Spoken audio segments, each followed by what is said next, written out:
এগুলোর সাথে একাত্মতা পোষণ করার তৌফিক দান করেন। আমি বেশি সময় নষ্ট না করে খুব সংক্ষিপ্ত করে শুধু পয়েন্টগুলো আলোচনা করব। 1 নাম্বার, আমরা প্রথম যে দাবিটা উত্থাপন করতে চাই সেটা হলো রাখাল রাহা ওরফে সাজ্জাদুর রহমান, যাকে এনসিটিভি পাঠ্য বই সংশোধন ও পরিমার্জন কমিটিতে সরকার নিয়োগ দিয়েছেন, সেখান থেকে আমরা তার বহিষ্কার দাবি করছি। যেহেতু তিনি একজন শাতেবে রাসূল এবং প্রত্যেক মাযহাবের ইমামগণ এই বিষয়ে একমত যে শাতেবে রাসূলের তওবা কবুল হলেও তার শাস্তি মৃত্যুদণ্ড। এই কারণে আমরা আমাদের মঞ্চ থেকে তাকে দ্রুত গ্রেফতারের দাবি জানাচ্ছি। মহান আল্লাহ ও রাসূলুল্লাহ সাল্লাল্লাহু আলাইহি ওয়াসাল্লাম তার বিরুদ্ধে অশ্লীল কটূক্তির অপরাধে রাখাল রাহা ও সোহেল গালিবের বিরুদ্ধে কঠোর আইনগত ব্যবস্থা নিশ্চিত করতে হবে। 2, ধর্মীয় অবমাননা ও উস্কানিমূলক প্রচার রোধে বিশ্বব্যাপী বিদ্যমান আইন এবং আন্তর্জাতিক দৃষ্টান্ত পর্যালোচনা করে বাংলাদেশেও দৃঢ় ও কার্যকারী ব্লাসফেমি আইন প্রণয়ন করতে হবে। এই আইনের মাধ্যমে ধর্মীয় অবমাননার সকল ধরনের অপরাধের দৃষ্টান্তমূলক শাস্তি জনগণের সামনে নিশ্চিত করতে হবে। 3, রাজনৈতিক অসৎ উদ্দেশ্যে করা মামলায় আটক সমস্ত মাজলুম আলেম এবং ইসলামপন্থীদের নিঃশর্ত মুক্তির ব্যবস্থা করতে হবে।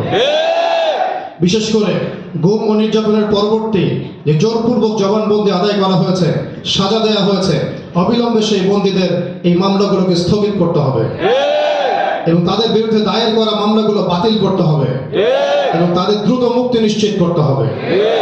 4, র্যাব, ডিজিএফআই, টিটিএস, সিটিটিএস সহ বিভিন্ন রাষ্ট্রীয় বাহিনী কর্তৃক সংগঠিত গুম, বিচার বহির্ভূত হত্যা এবং নির্যাতনের দায় স্বীকার করে সরকারকে আনুষ্ঠানিক শ্বেতপত্র প্রকাশ করতে হবে। এ সংক্রান্ত সকল নথি জনসমক্ষে আনতে হবে এবং রাষ্ট্র বাহিনীগুলোকে ভিকটিমদের পরিবার ও পুরো জাতির কাছে আনুষ্ঠানিকভাবে ক্ষমা চাইতে হবে।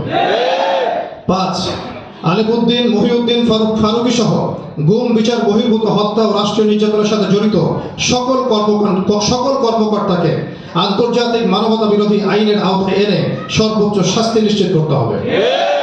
6, রাষ্ট্রীয় বাহিনীর নির্মম নির্যাতনের শিকার সকল বন্দী ও তাদের পরিবারকে সরকারি তহবিল থেকে যথাযথ পুনর্বাসন এবং ক্ষতিপূরণের ব্যবস্থা করতে হবে এবং বন্দীদের স্বাভাবিক জীবনে ফিরে যাওয়ার নিশ্চয়তা সরকারকে প্রদান করতে হবে এবং ক্ষতিগ্রস্ত পরিবারগুলোকে দীর্ঘমেয়াদী সহায়তা প্রদানের বিষয়টি নিশ্চিত করতে হবে।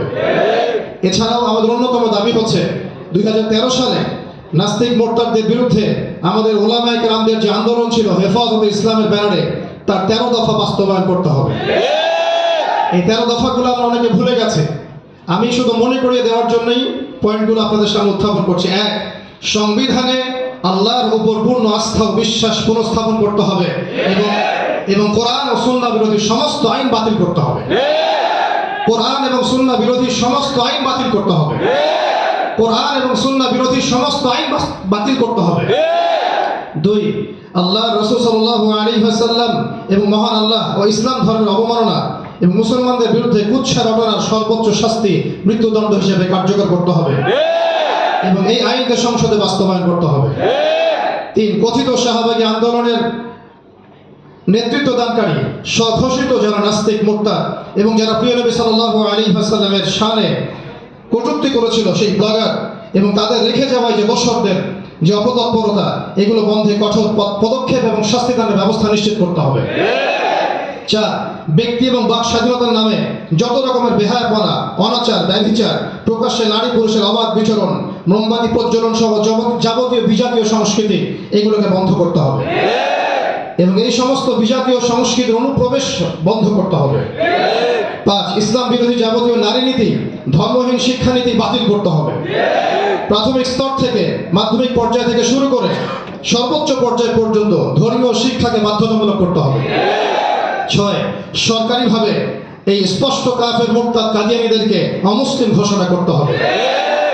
7, মসজিদের শহর ঢাকাকে কোনো অবস্থাতেই মূর্তির শহরে রূপান্তরিত করা যাবে না। দেশব্যাপী রাস্তার মোড়ে মোড়ে, ভার্সিটির মোড়ে মোড়ে ভাস্কর্যের নামে মূর্তি স্থাপন বন্ধ করতে হবে। 8, বাইতুল মুকাররম সহ অন্যান্য যাবতীয় মসজিদে মুসলিমদের এবং খতিবদের নির্বিঘ্নে নামাজ আদায় এবং খুতবা প্রদানের নিশ্চয়তা আমাদের সামনে প্রকাশ করতে হবে এবং যাবতীয় ওয়াজ নসিহত সেমিনার সিম্পোজিয়াম ইসলামপন্থীদের যাবতীয় কর্মকাণ্ডে যে কোনো প্রকার বিজাতীয় দোসরদের দালালি স্বরূপ কোনো রকম বাধা আমাদেরকে প্রদান করা যাবে না।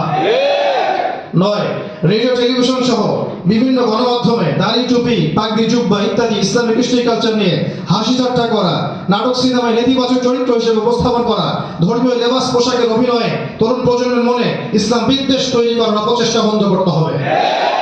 10, পার্বত্য চট্টগ্রাম সহ দেশব্যাপী ইসলাম বিরোধী সমস্ত কর্মকাণ্ডে জড়িত এনজিও, খ্রিস্টান মিশনারি এবং ধর্মান্তরিতকারীদের সমস্ত অপতৎপরতা বন্ধ করতে হবে। 11, রাসূলুল্লাহ সাল্লাল্লাহু আলাইহি ওয়াসাল্লামের প্রেমিক আশেক এবং তাওহীদি জনতা, ওলামায়ে কেরাম, মাদ্রাসার ছাত্র সকলের উপর যাবতীয় হামলা মামলা, দমন পীড়ন, নির্বিচারে গুলিবর্ষণ, গণহত্যা বন্ধ করতে হবে। 12 নম্বর, সারা দেশের কওমি মাদ্রাসার ছাত্র শিক্ষক, ওলামা মাশায়েখ, মসজিদের ইমাম খতিবকে হুমকি ধামকি ভয়ভীতি ইত্যাদি বন্ধ করতে হবে।